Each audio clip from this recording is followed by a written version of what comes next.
demain. Puissance Télévision vous donne rendez-vous depuis le Festival de la photo animalière et de nature de Montier-en-Der pour une émission spéciale en direct.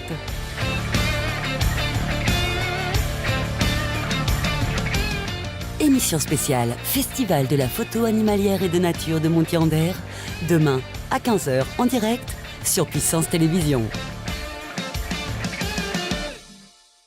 Du 16 au 19 novembre, le Festival Photo Montier revient pour sa nouvelle édition. Au programme, exposition photographique, conférences, activités jeunesse, mais aussi village des marques avec présentation de matériel photo et d'observation. Cette 26e édition sera parrainée par Olivier Larrey et Pascal Maître. Informations et réservations sur le site internet photomontier.org.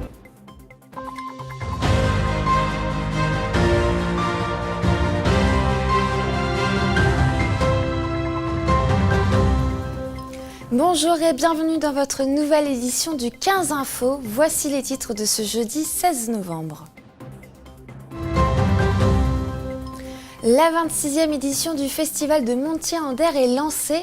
Jusqu'à dimanche, passionnés et curieux de photographie pourront découvrir plus d'une centaine d'expositions.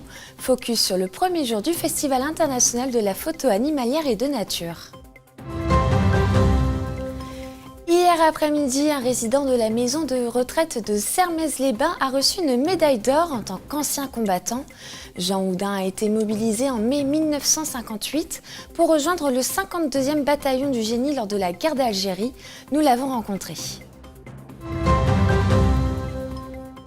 120 ans après sa première inauguration, la statue du général Pierre Barrois se dresse de nouveau en plein cœur de la place République de Ligny-en-Barrois. Pour célébrer son retour, l'association du général Barrois en sa ville et la municipalité ont organisé sa réédification hier matin. On vous en parlait dans nos éditions précédentes, le Festival international de la photo animalière et de nature est de retour à Montier-en-Der. À partir d'aujourd'hui et jusqu'à dimanche, le plus grand festival de photographie animalière et de nature d'Europe accueillera une centaine d'expositions accompagnées d'animations. La rédaction vous dévoile le programme de cette 26e édition. Ici, plus de 2000 photos sont à découvrir. Le Festival Photo de Montier est enfin lancé. Les amateurs de photographie et les curieux pourront parcourir une centaine d'expositions réparties sur des sites variés comme Montier-en-Der, Droit, Louz, Saint-Dizier, Giffaubon-Champaubert et Vitry-le-François. L'objectif, c'était déjà de rebondir, parce que c'est vrai que pour beaucoup de bénévoles notamment, beaucoup disaient après les 25 ans, on arrêtera. Donc c'était quand même un peu une angoisse parce que certains sont âgés. Et puis mais finalement, ils sont tous là, fidèles au rendez-vous. Les gens sont satisfaits malgré le mauvais temps. Puis je crois qu'il y a une très très bonne appréciation de la qualité des expositions et des stands. Des moments d'échange sont également prévus avec la présence de 5 photographes renommés, dont Kyriakos Kaziras et Ney Villard, permettant de plonger et de découvrir plus en détail dans le monde fascinant de la photographie animalière et de nature.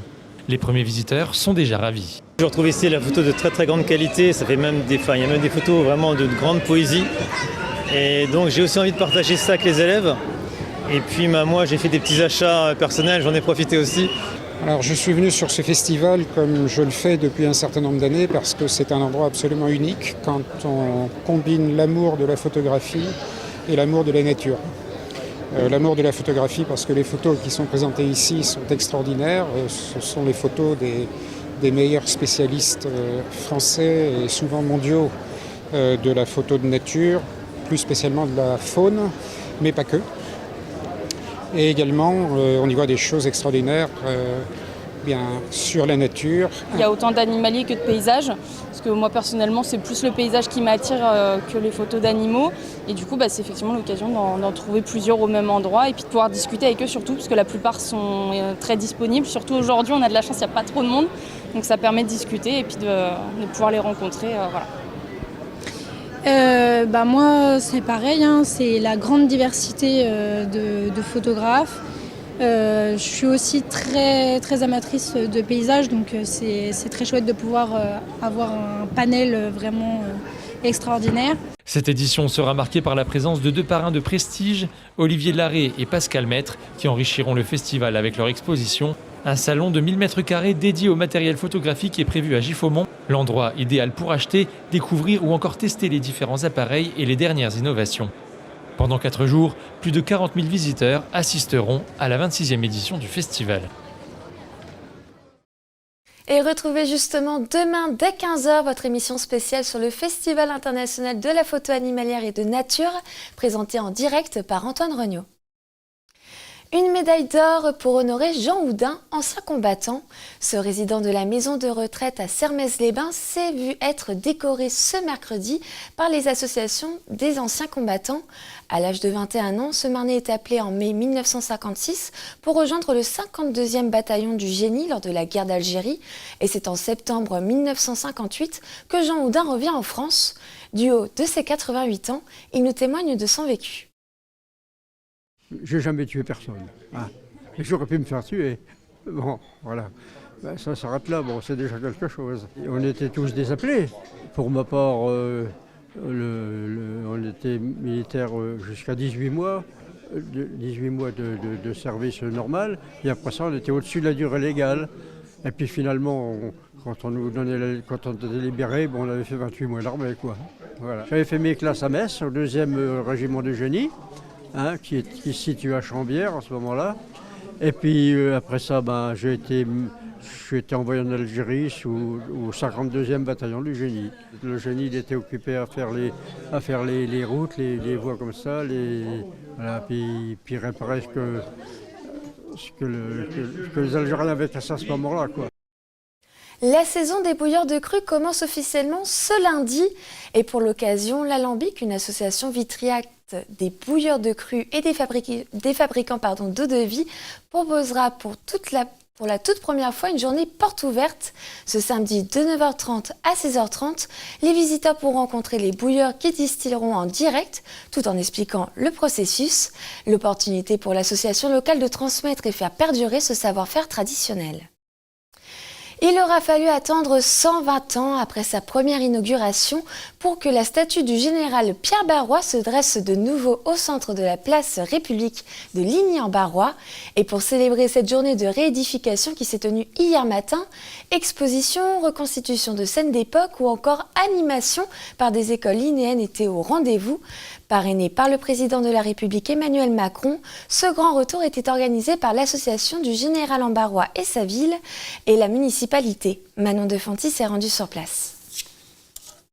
Après plusieurs années d'attente, le moment est enfin venu de dévoiler au public la nouvelle statue du général Pierre Barrois.